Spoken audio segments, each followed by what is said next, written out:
The city of New York was actually experiencing a massive nervous breakdown. There was palpable fear in the hearts of people in the streets of the city at night. One man terrorized 16 million people. This was a mystery. Nobody had even a clue as to who was doing this. I lost my ability to love, have compassion. I became an animal. For 13 months, David Berkowitz prowled the streets, looking for young women to kill. He called himself the Son of Sam and stirred up the emotions of hardened New Yorkers with his haunting words and hateful deeds. On Christmas Eve, 1975, David Berkowitz attacked a 14-year-old girl with a knife. As he tried to stab the girl through her winter coat, she screamed and struggled in his arms. Berkowitz cut himself with the knife. It was so traumatically horrible to him that he vowed that he could never do that again. But then his mind went to work and he tried to figure out a different way to do it. At his next attempt, and all the ones to follow, Berkowitz would use a far more impersonal weapon. I became virtually a killing machine, a machine of destruction. In the summer of 1953, Pearl and Nathan Berkowitz adopted a 3-day-old boy and brought him home to their small apartment in the Bronx. Little David was a blessing because the couple couldn't have children of their own. One of David's earliest memories was his parents telling him that he was adopted and that his real mother had died giving birth to him. Every time he and his parents would pass the Bronx County Courthouse where the surrogates court is located, they would point to it, tell him that that's where the judge awarded him to them because they loved him more than anybody in the world. Nathan Berkowitz worked 6 long days a week running a hardware store. Pearl was a homemaker who loved to show off her little boy. While David's childhood seemed normal enough, including Little League and occasional trips to Yankee Stadium with his father, David sensed early on that there was something wrong, something he could not express. My parents had such great hopes for me. They tried to raise me as best as I could, you know, and they fed me and clothed me and gave me love, but there was just something in me that would not respond to that love and pushed it away. I was so self-destructive. When David fought with other boys in the neighborhood, they would taunt him saying, "You're not a real kid, you're adopted." Maybe it's sort of like a Pinocchio cinch, you know, he was trying to be this real, live, biological boy, and somehow knowing that he was adopted made him feel less than genuine from day one. Worse than the shame he felt over being adopted was his guilt, knowing that his biological mother had died in childbirth. He would lie awake at night, fearing that his father was going to come and murder him in his bed because he had killed his biological mother. David's dark imagination was fueled by the many horror films he watched on television. He suffered from terrible nightmares, but was often too frightened even to speak about them. He would actually get in his closet, cover up with clothes and blankets that may have been in there, and stay there for hours, his family not even knowing where he was, tormented by these nightmares. Berkowitz hated school and would run home as fast as he could to be with his mother, whom he adored. She was only too happy to dote on her only child. David, in turn, secretly poisoned his mother's parakeet to eliminate what he regarded as a rival for her affections. She never suspected her little angel. Despite David's adoration for his mother, he could also be cruel to her. We were talking about his aggression during childhood, and he described it this way: I was very vicious, you know, and mean towards her, meaning his adoptive mother, and used to throw things at her and hurl insults at her. When David was 10, his mother took him to see a child psychologist, but it didn't help. David was a secretive child, and no one was allowed into his world.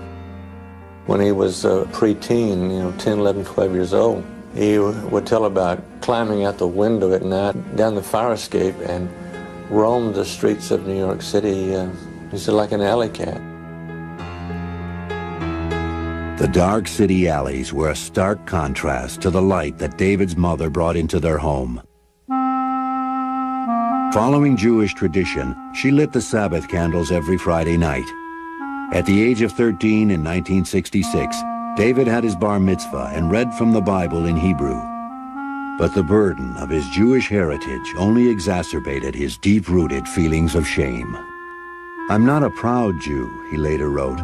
"Jews are supposed to be honest, law-abiding, and respectful of parents. I am none of these. I am a disgrace." One night, shortly after his bar mitzvah, in a fit of adolescent rage, David said something cruel to his mother that he would have to live with for the rest of his life. She was on her way out to go to dinner, and he screamed at her, I hate you, I hope you die." And essentially that was the last time he saw her alive. Unbeknownst to anyone, she was in the advanced stages of breast cancer and collapsed at dinner that evening. The only person he really felt close to in the whole world wasted away in the cancer ward and then died. David cried for days. I was a lot closer to my mom than I was to my dad. My dad, he had to work all the time, 6 days a week. It wasn't his fault. And then I had trouble, lots of trouble all through my youth, emotional problems and things, mental problems. And when she died, of course, then I lost everything. David's loneliness intensified. He was extremely shy and blushed easily, especially around girls. He would ride his bike for hours, often to his mother's grave. He lingered in the cemetery, fascinated by the tombstones of people who died young. He wondered if the girls had been pretty. My dad used to cry and plead with me to come and talk with him. And he says, I don't even know you. You're my son. You're like a stranger. That's just the way I was. I don't know why. It was just these blocks that were up where I just didn't want to share nothing that was on my mind, nothing that was on my heart. I was a closed book, and that was that. Because of his chronic truancy, David barely graduated from high school. In 1971, the 18-year-old Berkowitz enlisted in the Army. He was full of patriotic fervor and fantasized about dying a heroic death in Vietnam. Instead, he was shipped to Korea and qualified as a sharpshooter with an M16 rifle. He tried to find a girlfriend among the Korean prostitutes who hung around the base, but he found the effort degrading.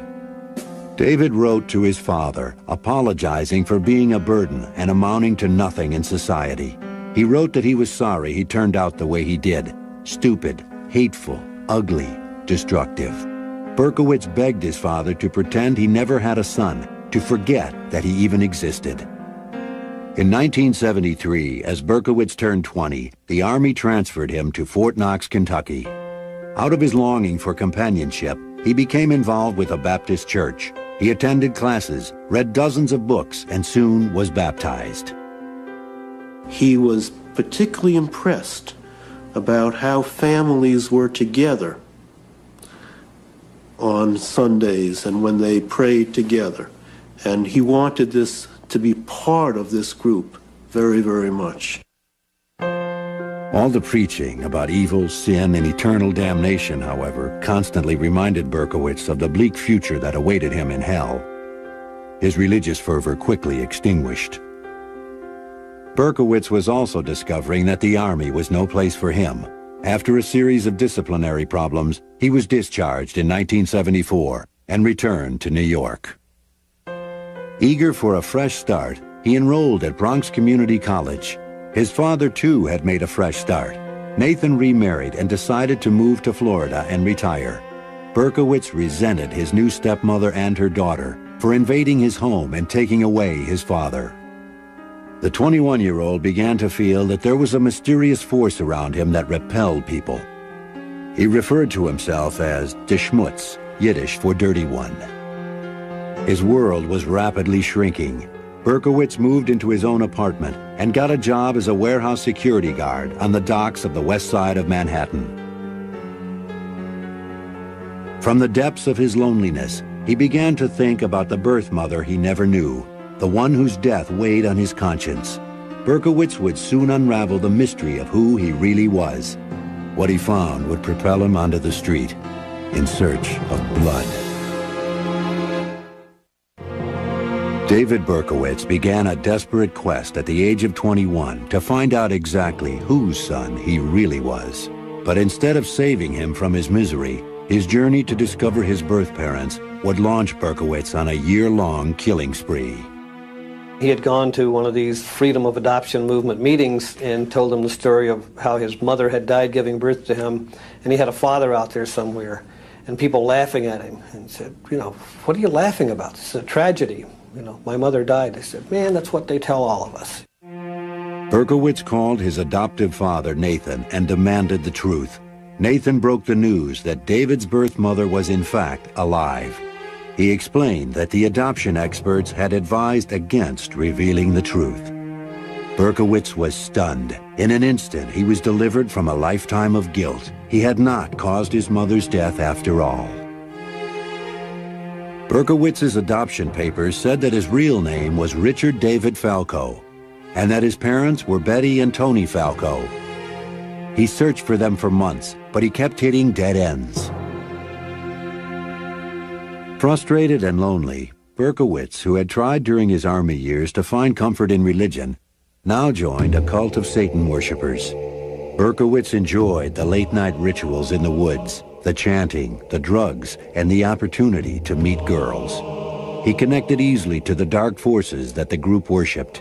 He even made a blood pact to serve the devil. I was chanting the names of Lucifer over and over, and I was calling out to him. I said, you know, son of the morning, and prince, my Lord, you know, come into me right now, take control of this vessel. And I felt like I was being emptied of my own personality, and that something else somehow was coming in. The group gave Berkowitz a sense of belonging to a family, and he eagerly accepted their mission. His other mission, to track down his biological parents, was finally accomplished after a year of searching. When he first spoke on the phone with his birth mother, Betty Falco, David's expectations soared.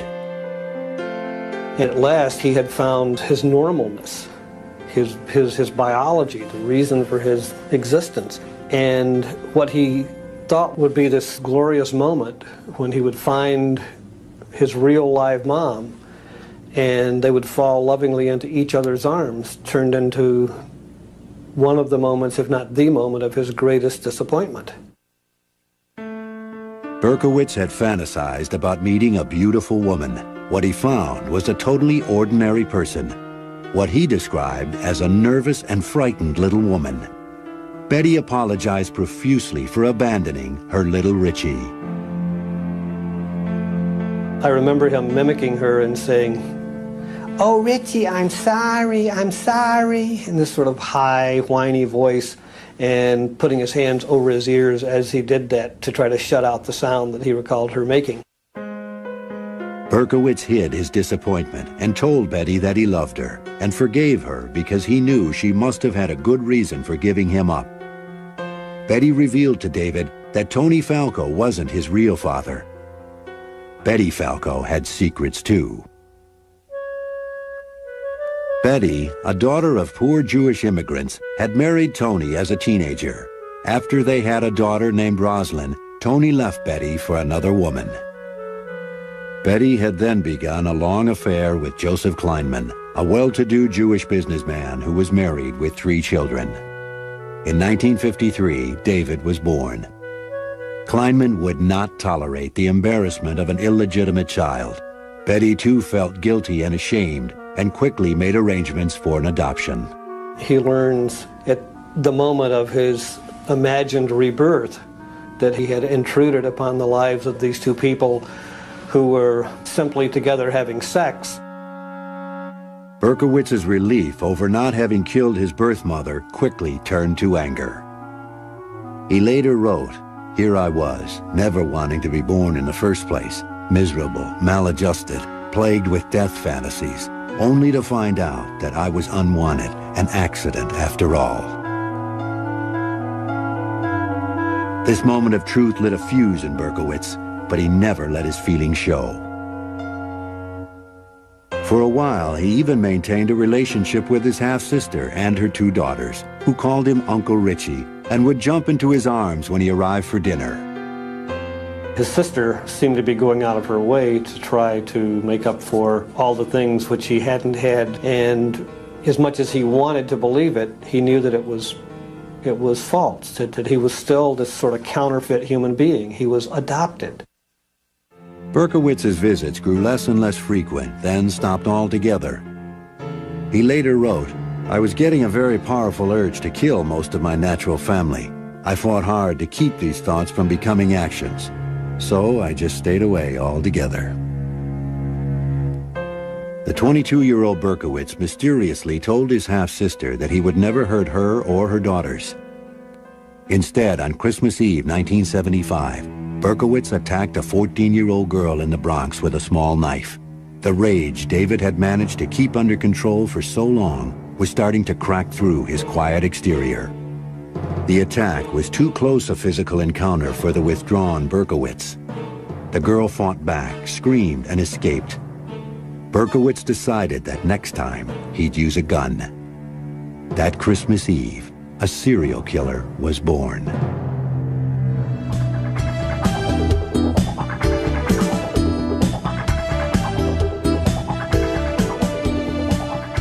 In the bicentennial spring of 1976, Berkowitz was still working as a night watchman, but he complained that he couldn't sleep during the day because of howling dogs belonging to his landlord. He quit his job and moved to an apartment on the Hudson River outside the city, only to find more incessantly barking dogs in his new neighborhood. From 1976 to 1977, Berkowitz drove a taxi, worked in the post office, and tried to live with his paranoid feelings. He would often drive to the beach and sleep in his car for a few hours of peace. At the beach, David took long walks trying to sort out his scrambled mind. One day, he made a decision. As he later explained in a letter, "I was determined that I must slay a woman for revenge purposes. For all the suffering, mental suffering, they caused me." The 23-year-old Berkowitz paid a brief visit to his adoptive father in Florida. Nathan witnessed his son staring in the mirror, pounding his head with his hands. He tried to get David psychiatric help, but the young man refused, saying no one could help him, that it was too late. When Berkowitz left Florida, his vengeful fantasies grew more concrete. He drove to Houston to visit an old Army buddy who innocently helped Berkowitz buy a .44 caliber Bulldog revolver to protect himself, Berkowitz said, on the long trip back to New York. Out of the darkness of his rage, the weapon was his final solution. In his tormented mind, the barking of the dogs became unbearable. With his anger and sexual frustrations mounting, it was just a matter of time before Berkowitz would express himself with his gun. The demons inside David Berkowitz were driving him to hunt the dark streets of New York City in search of a woman to kill. Only that would free him from his torment. On July 29, 1976, Jody Valenti was dropping off her friend Donna Loria in the Bronx. Berkowitz drove by and saw the two girls laughing and talking. He parked his car 2 blocks away and walked back. Then he circled the car at a distance, like an animal stalking its prey. Jody turned her head and saw Berkowitz's piercing eyes. She said, "Who's that?" As Donna turned to look, Berkowitz pulled his gun out of a brown paper bag and fired. In the silence that followed, Berkowitz was frozen. Jody pounded the car horn. Berkowitz popped out of his trance and ran. Donna's father burst out of the apartment building, screaming for help as he gathered his daughter in his arms. But she was already dead. Jody survived a bullet wound in her thigh and was able to give police a description of the killer.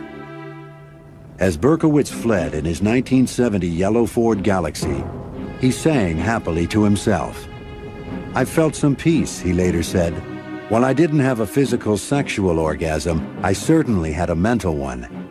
After a shooting, it was like I was walking on air."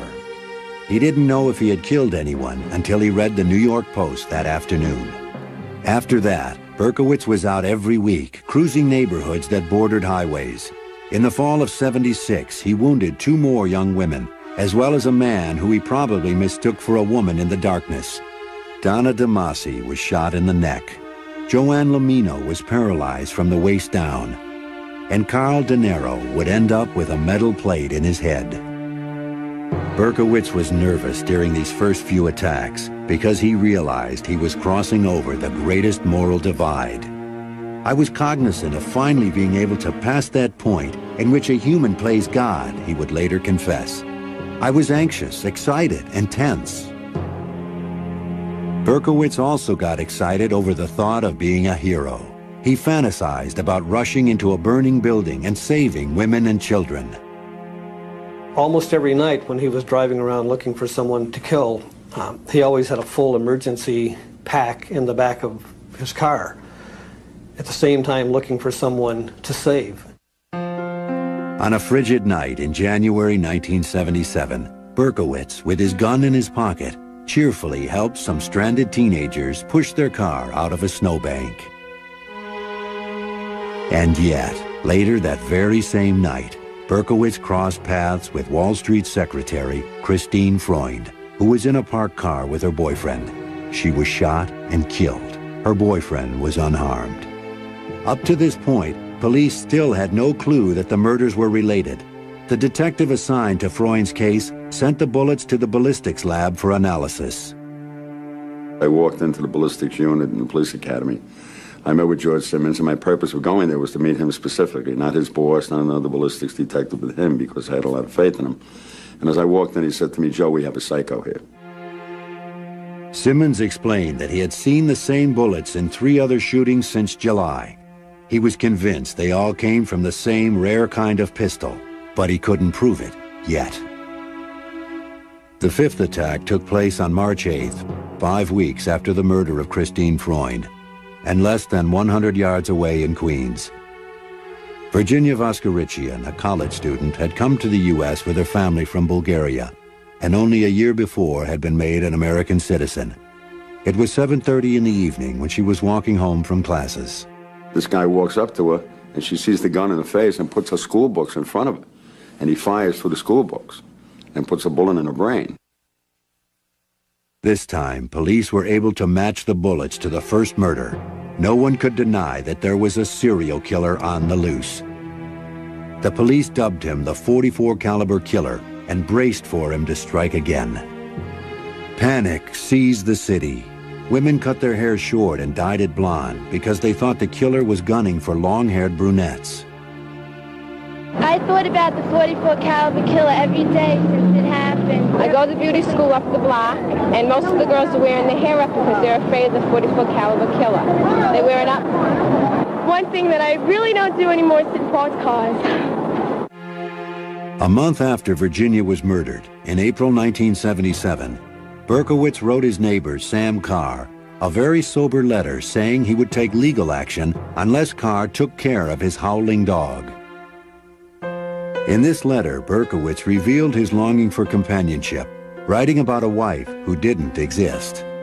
He explained that he and his wife tried to take time off to be together. "Just the 2 of us," he wrote, "to sleep late, to make love, to read, etc. But the barking and the howling continued, and we had no peace." Berkowitz got no response from Sam Carr. The following week, he was on the hunt again. At 3 a.m. on April 17th, he was headed home when he saw 2 heads over the seat of a car. This was probably the worst night of my career. I was in charge of the nighttime detail.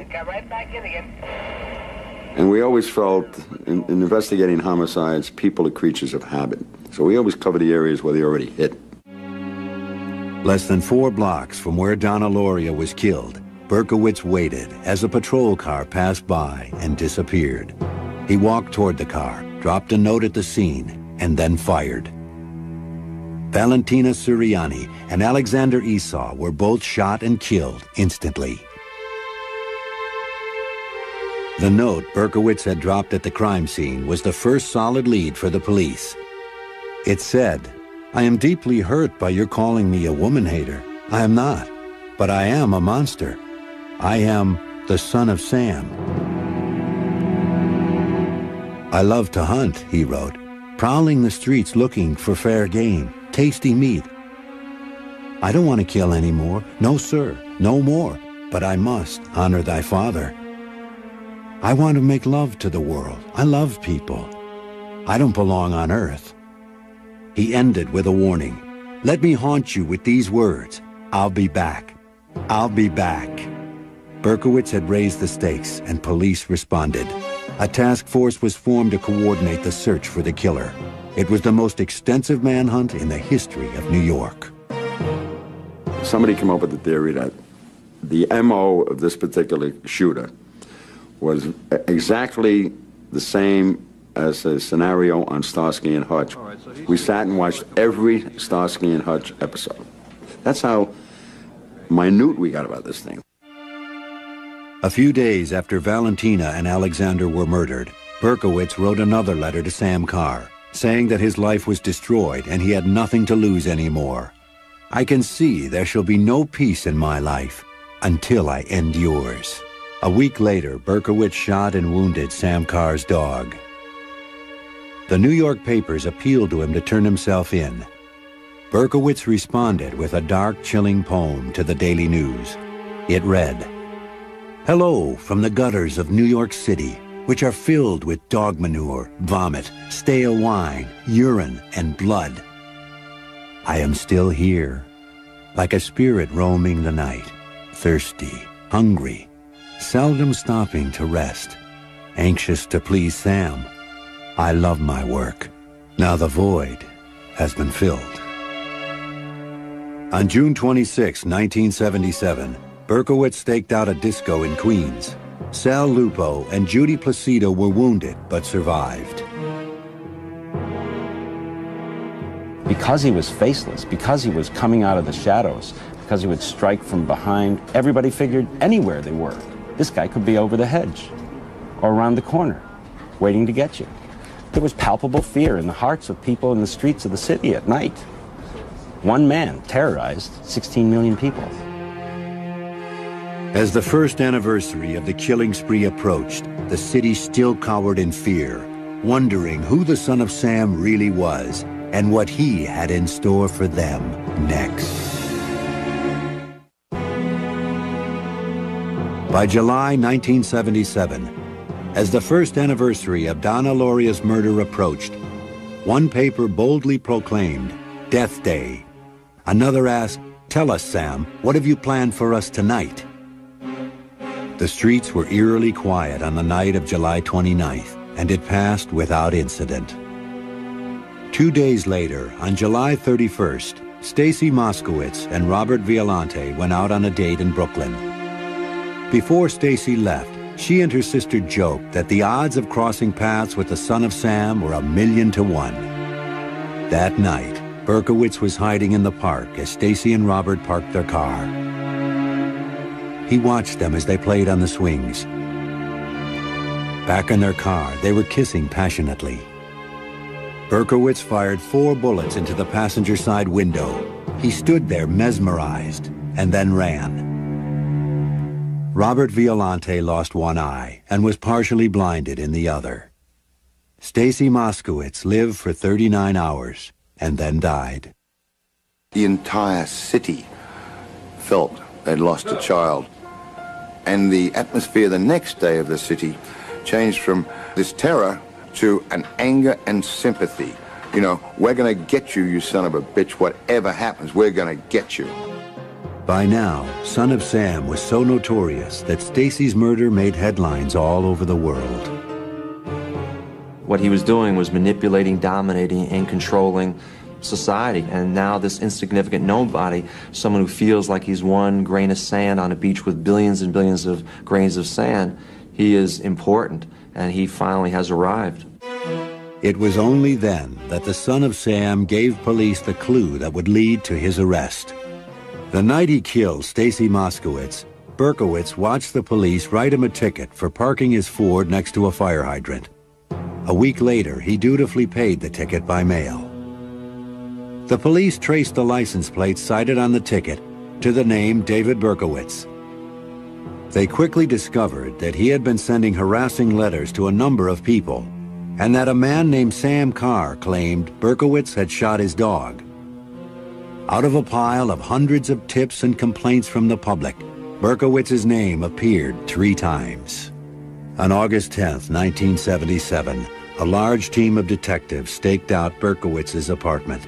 The end was anticlimactic. Berkowitz walked out of the apartment building with a brown paper bag and got into his car. A detective approached the car and told him to freeze. Berkowitz turned around and said, "Well, you finally got me." The officer asked, "Who do I have?" Berkowitz said matter-of-factly, "The son of Sam." On the seat next to him in a brown paper bag is the .44 caliber gun that did all the shootings. No resistance, no shootout, no nothing. You got me. You got the son of Sam. The police brought him in for questioning, and the media descended on them. He came almost in a spotlight. There was a surreal feeling about it. We're finally putting a face to horror and terror. Berkowitz confessed to all of the son of Sam murders, revealing details that only the killer could know. He enjoyed talking about it. He enjoyed being able to give us what we and he only knew.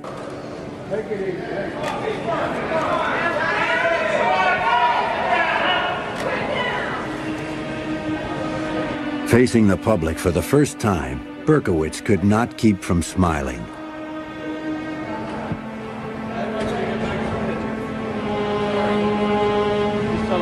Berkowitz showed no obvious sign of his dark, vengeful interior. He was cooperative and polite. When detectives asked him why he had paid his parking ticket, he responded, "Because I am a law-abiding citizen." At a news conference, Nathan Berkowitz, now 68 years old, expressed his grief for the families of the victims. So forth. Did you have any possible thought it might be David? No, I did not. Upon learning that it is allegedly he, what was your immediate reaction, and how did you get the news? I cried. I think that's enough, gentlemen, with respect to any further.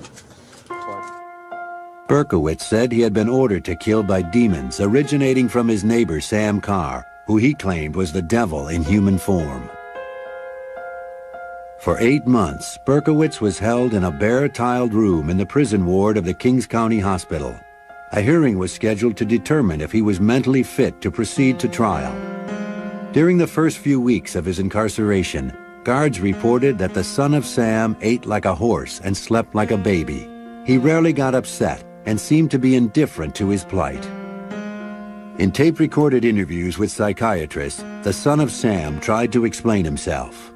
And I had nothing against these victims. Who were these people to me? They were just people. I didn't hate them. I wasn't angry against them. So why did he do it? Well, Sam did it through me. He used me. He made me go out there and do it. I did it for him, for blood. Right outside Berkowitz's window at the Kings County Hospital, a death rally was staged. Many New Yorkers were filled with bitter hatred for Berkowitz, but none more so than the parents of the 6 murdered and 7 wounded young adults.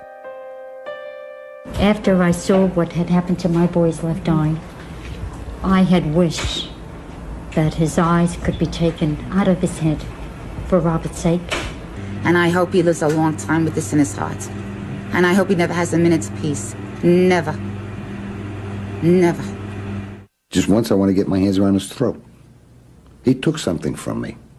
So wouldn't you feel the same way? You'd want to get revenge, wouldn't you? And if anybody tells me no, I tell them they're sick. Mike Loria and millions of other New Yorkers, and I have to say myself too, said, you know, yeah, he's got problems, mental problems, but he deserves to die. He deserves to die for what he did. Sitting in his cell, Berkowitz began to feel the same way. Suicidal feelings overwhelmed him. In a letter, he wrote that he was a cursed person beyond hope. The court ruled that Berkowitz was fit to stand trial. Ignoring his lawyer's advice, Berkowitz decided to plead guilty and be punished for his crimes. He asked to be put away forever so he would not kill again. Berkowitz wrote to his father, begging him to accept his decision to plead guilty. Once again, he told his father, "I failed you, but it's over now. Please, let me have a little peace." In May 1978, the son of Sam pleaded guilty to 6 murders. A few weeks later, on the day of his sentencing, David threw a tantrum and broke the restraints on his straitjacket. The officers subdued Berkowitz and brought him into the courtroom. They bring him into court, and he's subdued, but he looks around, he spots Nasa Moskowitz, and he starts yelling at her, "Stacy was a whore! Stacy was a whore!" Before they could drag him out, Berkowitz screamed, "That's right, I'd kill her again. I'd kill them all again." Nasa Moskowitz was standing up screaming at him, "You son of a bitch, you killed my daughter, you're gonna get killed yourself." It was an astounding moment. Berkowitz was dragged from the courtroom biting and kicking. The sentencing was postponed. On June 13th, a greatly subdued Berkowitz stood before the court. The judge said, "It is this court's fervent wish that the defendant be imprisoned until the day of his death." The judge added that Berkowitz was an animal, and he wished he could have given him the death penalty. He was sentenced to 6 25-year-to-life consecutive terms and began his incarceration at the notorious Attica prison in upstate New York. The following year, in February 1979, Berkowitz announced that he had made up the story about the demons. At a press conference from Attica, he said he never heard voices, he was not insane, and he wanted nothing except to be left alone and to spend the rest of his life in prison. Later that same year, Berkowitz was almost killed by another inmate. Fearing retribution, Berkowitz refused to name his attacker. Following the attempt on his life, Berkowitz seemed to become more introspective about his crimes. He wrote in a letter that he did hate women, especially women who dance, he wrote, "I hate their sensuality." Berkowitz told a fellow inmate that he attacked women kissing in cars in order to prevent other illegitimate children from being born to suffer the way he did. Berkowitz settled into Attica and seemed to find some peace. For the next 14 years, he kept his silence with the public. Then, in 1993, Berkowitz came forward and revealed a new twist to the Son of Sam story that would capture the public's imagination once again. In 1993, David Berkowitz, after maintaining his silence in prison for 14 years, made a sensational announcement. He claimed that the Son of Sam killings were really the result of a satanic plot, that he had only killed 3 people, but was an accomplice in the others. Berkowitz said the satanic cult he had joined in the early 70s had lured him into a conspiracy to bring chaos to New York City through a series of murders. I didn't know, I honestly didn't know that people were going to die one day, and I'm so very sorry that happened, and the people that didn't deserve it were just lost their lives, and I know that Berkowitz now claims that he pleaded guilty to all the crimes to get out of the cult and to protect his family from their vengeance. Experts who have studied Berkowitz's criminal behavior find the story unbelievable. David Berkowitz is a paranoid individual. He is not reliable. He is not the type of person that someone else would even want to team up with, nor is he the type of person that wants to share the glory with anyone else. He simply did it on his own. Berkowitz has been living in prison almost as long as he lived on the outside. In 1987, he moved to his present home at the Sullivan Correctional Facility, a super maximum security prison for notorious felons.